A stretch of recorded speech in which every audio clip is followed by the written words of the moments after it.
her. I Very impressive. yes. What is that you did? You said a weapon of this is just a bow, my friend. It's not a weapon of mass destruction. This is just a simple bow. What is this weapon of mass destruction that you speak of? Why do you ask? I just laugh and say, it's the wine talking.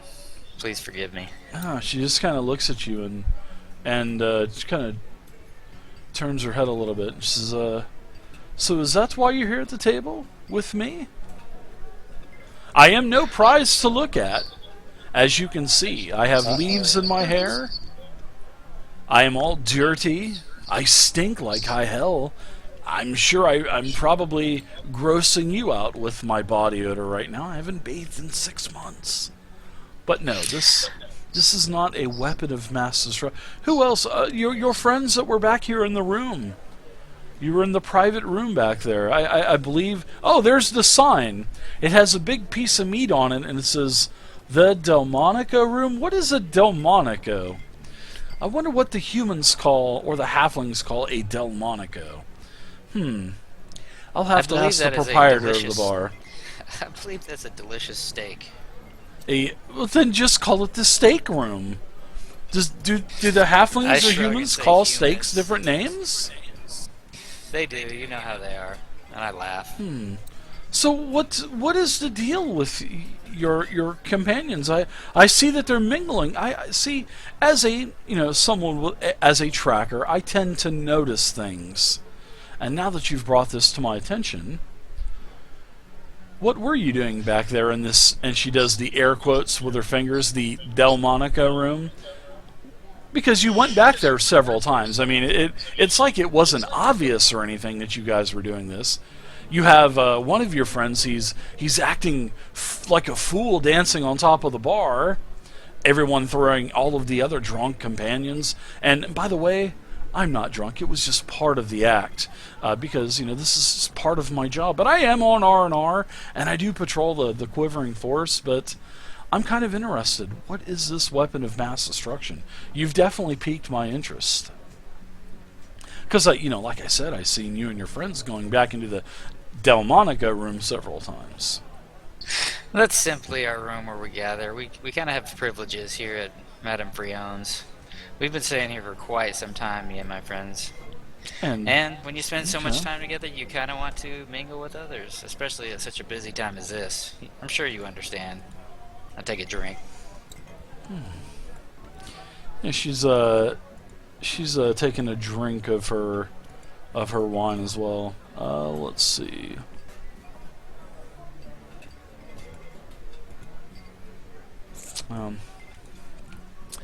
All of a sudden, the mood changes with her, and we're gonna come back. We're gonna come back to you on that. So, Morvain, what say you, buddy? Well, Morvain will stand up from the food critic's table, take one more delicious bite of the lamb, and kind of say, the best, and then walk towards the table with the old ladies.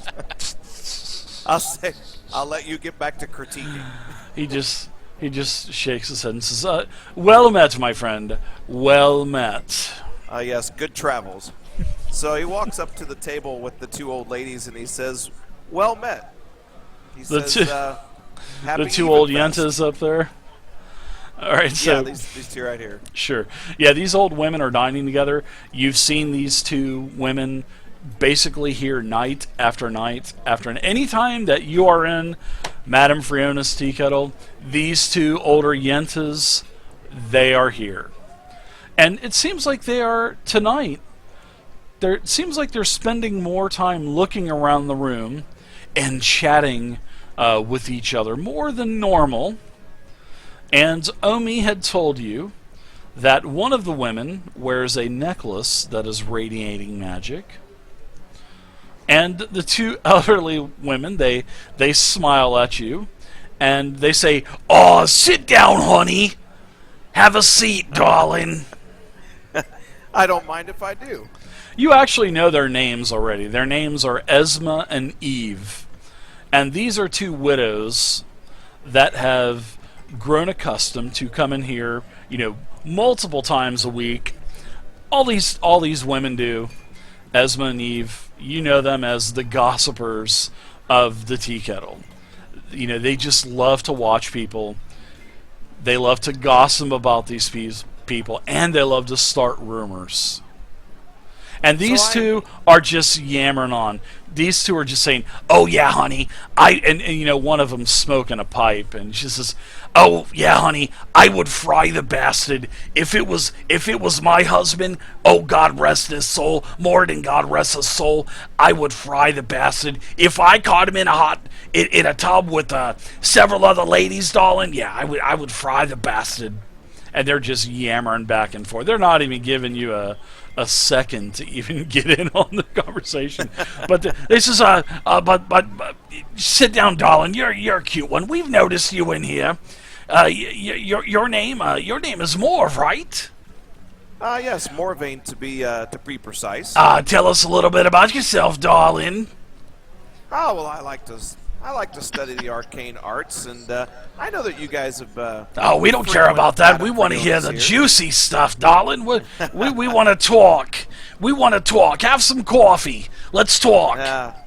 Not much more juicy to say anything about the arcane arts. You're boring. They tend to be somewhat boring. Most definitely. If it's not a rumor we can start, it's boring, darling. And anything about magic or yappa yapple bapple dapple, we just don't want to hear. We want to know who you're sleeping with, darling. We want to know who you sleep. We want to know. We want to know what's going on with the missus. Who's she sleeping with? Is it Serge, the Russian kickboxer? Who is it? We want to know who it is. Well, I'm not sure about the missus, but I've been trying to make my way around some of Madame Friona's daughters. Oh, honey, you don't want anything to do with them. The first time, and she gets a little bit closer. Hey, I'll tell you what. The madam, she keeps all her daughters on chains at night. Literally, she locks them up. Darling, they're all virgins. Every single one of them. And there's a reason for it. Just look at them. They're a spitting image of the mother, honey. Look at that. Don't get involved, darling, because the first time you give one of those something, she's going to be clinging on you forever. So stage 5 clingers? We're talking stage 20 clingers, darling. Oh, wow. Maybe I should rethink that. But hey, have you noticed anybody different in here? I know you guys frequent here often. Have you noticed anybody different in the patrons that are here tonight? Yeah, darling, let's see. Surik the elf, she's a loner.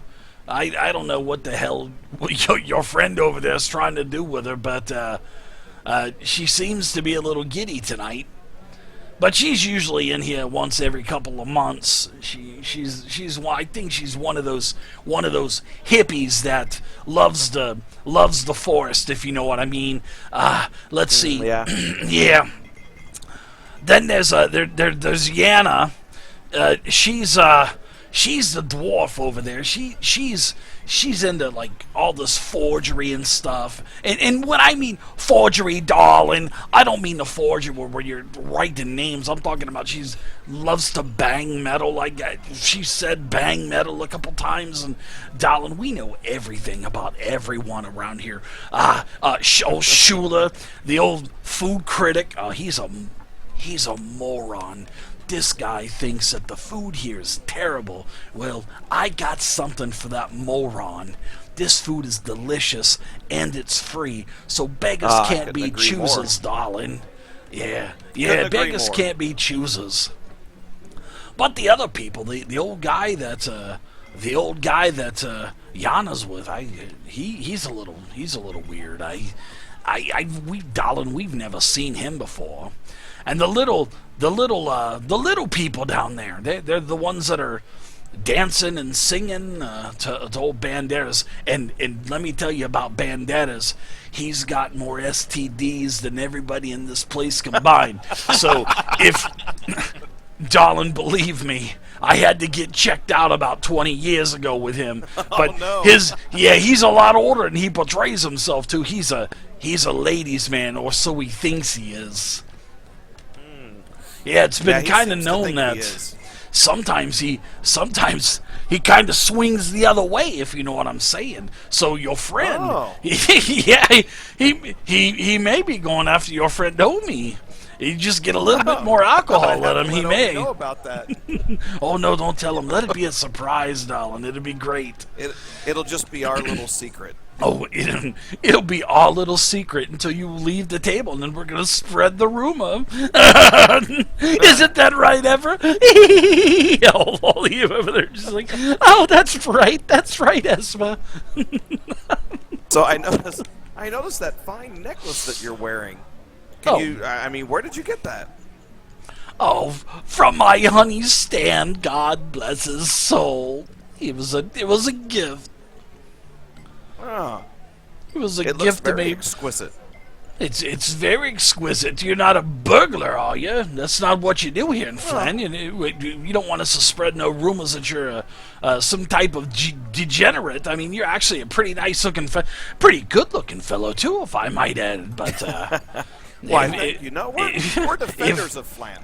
If Even and I were only about 20 years younger, we'd probably be up in the room right now, if you know what I'm talking about, huh?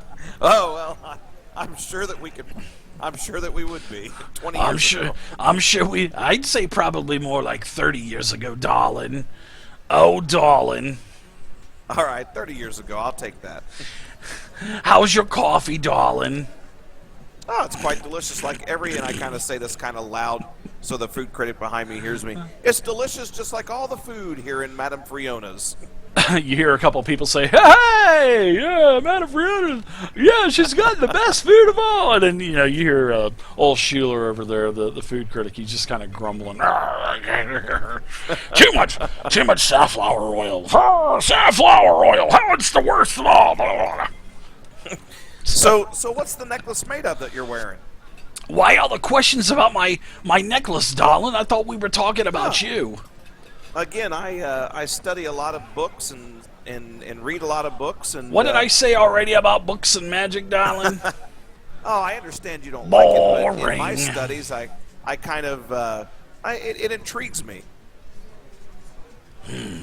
You're intriguing me by asking me all these questions. It's just a necklace that I think his mother owned it. I'm not too sure.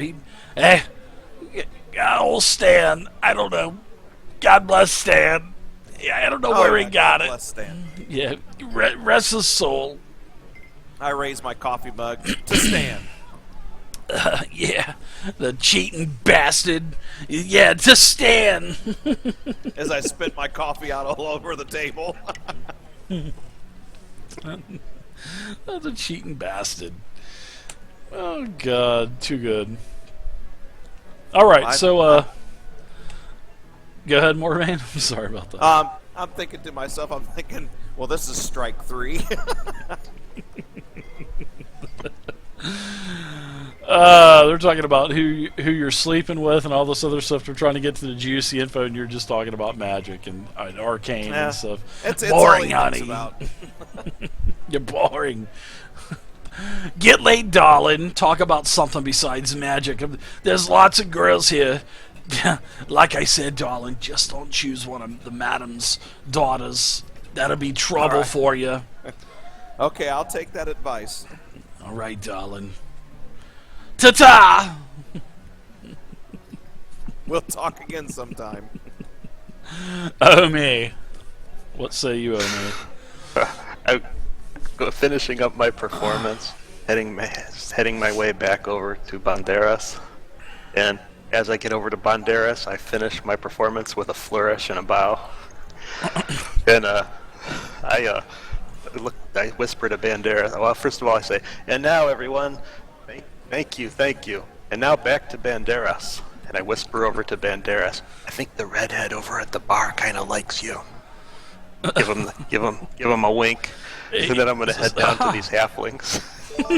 Okay. Gamaran, thank you very much for the follow, Gamma. All right, you head over to the halflings. Greetings, everyone. How is your Evenfeast going? Yeah, these you enjoying? halflings they're dressed in bright motley colors. You know, they're dining at you know, they've been kind of mingling back and forth between the bar and the table. You know, they're talking in, I think, they're speaking back and forth between a couple of different languages. So I'm trying to see if you notice what they're saying. What did I see magical over here? You do not speak their language, but as for, you notice that one of the halflings has a belt pouch that is radiating just a faint bit of magic, very faint. Very faint. And yeah, sure. Would I be close enough to accidentally overhear anything they say? Do you speak halfling? Yeah, they're just yammering on about they're something about a tumbling act, and they're actually kind of loud. And you know that there is a like an act or a circus that's in Phlan at the moment, so you kind of put two and two together and think that these guys are, yeah, they're probably from the circus. You know, and like I said, they're dressed in like a very flamboyant, bright-colored clothing. You know, halflings, they like to dress like that anyway.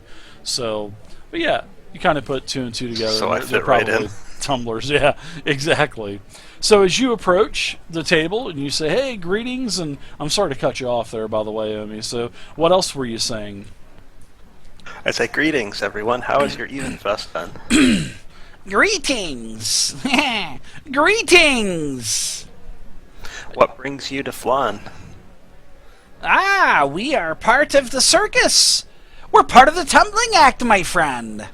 And he pulls out a little bit of he pulls something out of his pouch that was, you know, had this faint radiating magic to it, and he throws it down on the ground and it kind of sparks and does a couple of, you know, popping sounds, and he starts tumbling around on the ground and doing somersaults, and then he gets up and he goes, "Hey, we're part of the three halfling act." And he Awesome. seems like he's drunk, and he goes, "Yeah, we're part of the three halfling act, Tontaine and Tine, and we're tumblers, yay!" Do you have a card I may have? A card? We just travel with the circus. What are you talking? A card? Well, with your names on it, and where you're performing here in Phlan. We just perform. We get paid every day, and we just perform where the circus takes us. That is an interesting powder that you used there. What do you call that? He grunts a couple times. He goes, oh boy, I've got a little grumbly in my tumbly. And then he does another somersault on the ground. We're triplets. Don't we all look alike? And they all do look like brother, or sister, sister. You have no clue. It's like three Pats from Saturday Night Live. You just have no clue. They have the same hairstyle, the same clothes on. You have no clue if they're male or female. All that you know is that they're triplets, and their names are Tawn, Tane, and Tine. What can we do for you? Would you like to hire us for a tumbling act? Perhaps, but I would be interested in watching one of your shows. Where are you playing here in Phlan?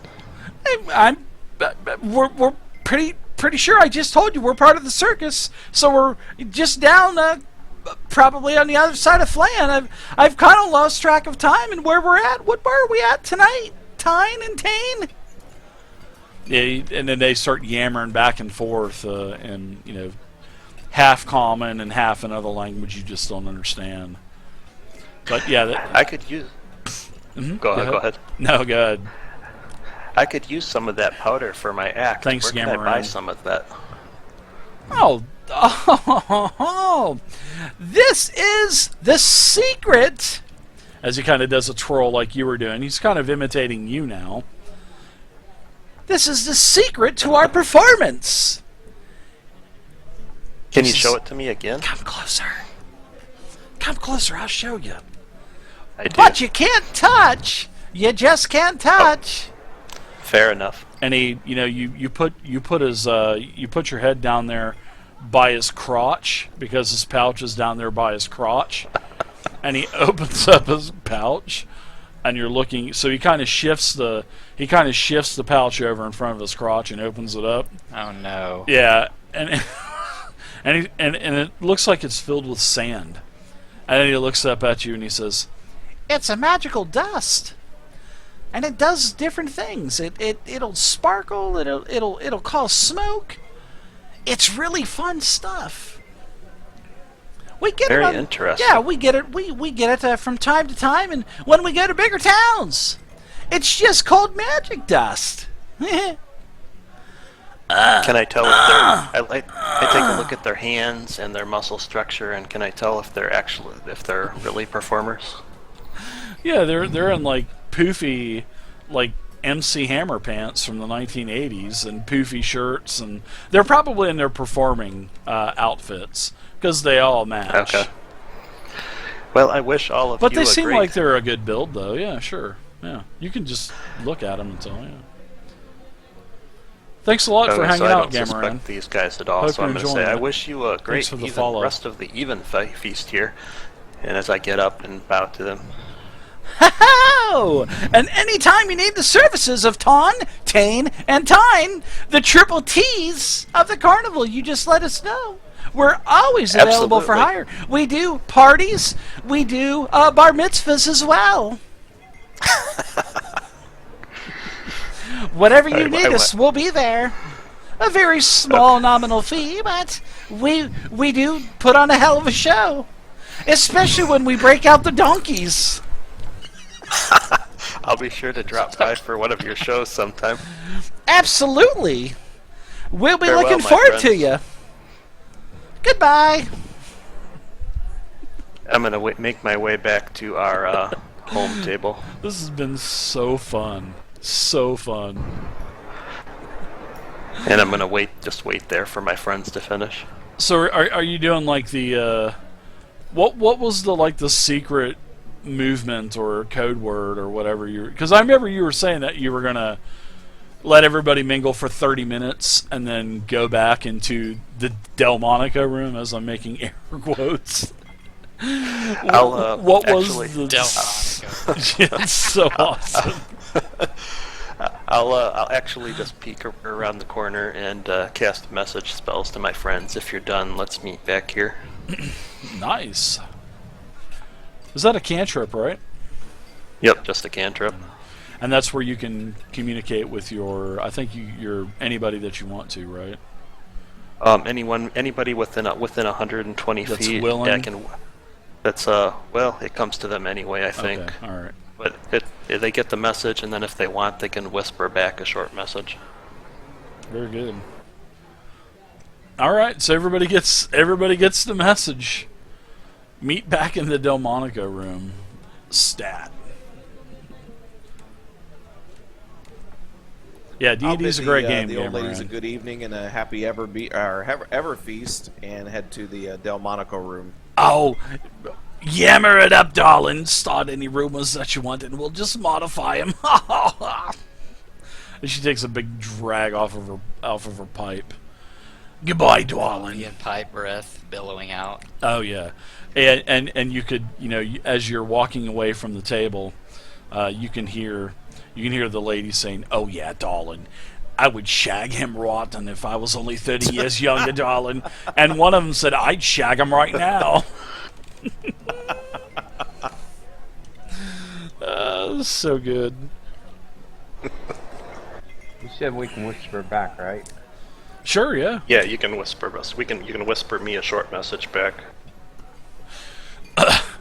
So good, guys. I love this. Impromptu roleplay. I just love it. So what's your message you want to send back to him, Varys? I tell him I'm busy right now. I'm getting this incredible story from this dragonborn. That's right. That's right. I cast it again and say, just come back when you can. We'll figure out what to do from here. All right. So I think everybody. Does it look like everybody makes it back? Yeah, it looks like everybody makes it back, except for Varys. Oh, what about Xiphus? Yeah, I'm gonna get the message, and then I'm gonna stand up and bow a little bit and wink at her and say, "Thank you for the conversation and letting me see You your are bow, most welcome. and thank you for spending a little time with me." And I'll head back to the Delmonico room. Nice. It's as well met, my friend. You may sit with me anytime. Alright, so you threw her back, and as you open up the curtains, and like I said, they make absolutely no sound. They're the most quiet curtains you've ever heard. I know, I'm just... If you watch Twin Peaks, you'll remember our part about the silent curtains. This crazy lady with one eye, she was trying to invent, silent curtain rods, and that's where I got that from, so sorry about that. So as you get back into the Delmonico room, Burrell, he's literally passed out. I mean, he's got, you kind of lift his head up, and he's alive, but he's got drool coming down from his fangs, and he's just out like a light. I think this fellow's been playing us for a fool. I didn't find anything. Did you guys find anything? I struck out all 3 times. I found nothing except the old gentleman and the dwarf. They were just very standoffish and wanted a private conversation, so I left them be. When Varys gets back, we'll share information and formulate a plan from here. Maybe part of our plan would be waking this fella up and I kind of kick him a little bit. Mommy! Mommy! It seems like if there was a very dangerous item in this place, this guy wouldn't be drinking till he passes out, but... Dad told me not to tell Mommy! Mommy! I'm going to go order a hangover concoction from the bar for him while Varys is finishing up. Oh, gosh. So, Varys, the story that the dragonborn is telling you has come to an end. And at the end of the story, she says, "And they all lived happily ever after." So how did you like the story of me? My life, my trials, my conquering, my misery. How did you like my story? As she says that, I finish writing happily ever after. And I tell her it was a very good story, that I'll keep it within my journal, and I hope to meet some more of her kind. Perhaps she can tell me where her family lives so I can speak with them. We live way to the west in the Grey Peak Mountains. I jot that down, and then I excuse myself and say perhaps another night we can speak again, and head back to the Delmonico room. Alright. She wishes you well, and you head back to the Delmonico room, where all of your other companions are at. I think I played my flaw pretty good. I like that. So let's share all the information that we gathered, guys. I start reciting the story that she told me. Nice. Killing gnomes, killing halflings, enslaving them, writing tomes. I love it. Oh, it's great. So I'm listening to all the information that they're giving us and making notes on a piece of paper. Looks like we have 7 suspects here, guys, because I don't think anyone at the bar had anything close to an item that we would be looking for. It was just magical weapons and such. The only interesting thing I came across was her bow is definitely special. I don't know if it's anything particularly dangerous, but she got it from allegedly got it from a black dragon's horde that they killed, but I just shrugged. Who knows if that's true or not. So the female elf is a semi-suspect. I don't know how much of unless the bow is like enchanted in some weird way. I don't know how dangerous that would be. Oh, so you guys She are was doing this also trial by faking being elimination.